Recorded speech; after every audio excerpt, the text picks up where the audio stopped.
Hello' বন্ধুসকল, আপোনালোক সকলোকে স্বাগতম জনাইছো জিয়া কেপচাৰ ইউটিউব চেনেললৈ।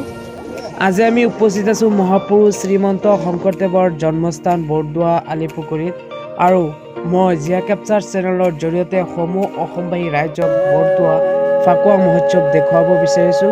আপোনালোক সকলোৱে ভিডিঅ'টো স্কিপ নকৰাকৈ শেষলৈকে চাই থাকক।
বন্ধুসকল, ভিডিঅ'টো যদি ভাল লাগিছে তেন্তে লাইক কৰক, ছাবস্ক্ৰাইব কৰক আৰু কাষত থকা বেল আইকনটো দবাই দিয়ক।